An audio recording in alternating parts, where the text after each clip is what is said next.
Hi friends, இன்றைக்கி நம்ம என்ன பார்க்க போகிறோம்னா பொன்னாங்கண்ணி கீரை கூட்டு. அதுக்கு என்ன தேவைன்னா பொன்னாங்கண்ணி கீரை கழுவி க்ளீன் பண்ணி எடுத்து வச்சுருக்கேன். பூண்டு, வெங்காயம், தேங்காய், சீரகம், சோம்பு, மிளகு, வரமிளகா இதெல்லாம் தேவை. இப்போ எப்படி செய்யலான்னு பார்க்கலாம். ஒரு தாச்சியில் எண்ணெய் ஊற்றிக்கணும், தாளிக்கணும். கடுகு, சீரகம், மிளகு எல்லாத்தையும் போட்டுக்கலாம். எல்லாம் நல்லா பொரிஞ்சு வரட்டும். பொரிஞ்சதுக்கப்புறம் வரமிளகாவையும் போட்டுக்கலாம். வரமிளகா போட்டு நல்லா அந்த கலர் மாறட்டும், வரமிளகா கலரு.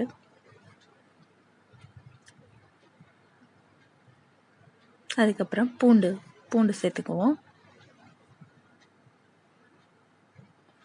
பூண்டையும் போட்டு நல்லா மிக்ஸ் பண்ணிக்கலாம்.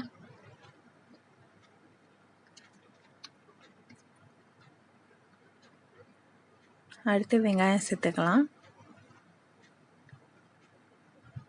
வெங்காயத்தை சேர்த்து நல்லா வதக்கிக்குவோம். அந்த பச்சை வாடெல்லாம் போகட்டும், அந்த அளவுக்கு வதக்கிக்கணும். வெங்காயம் வதங்கட்டும். வெங்காயம் வதங்கிருச்சு. இப்போ நம்ம எடுத்து வச்சிருந்த கீரையை கொஞ்சம் கொஞ்சமாக சேர்த்துக்கலாம்.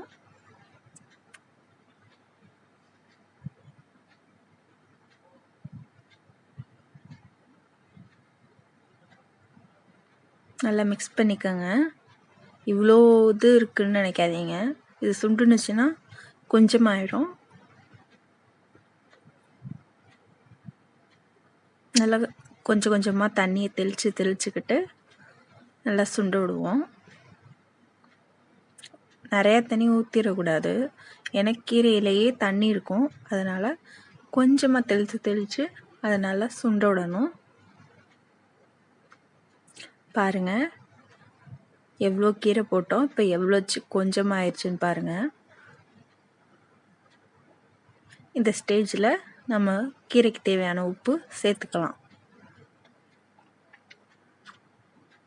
நல்லா மிக்ஸ் பண்ணி விடுங்க.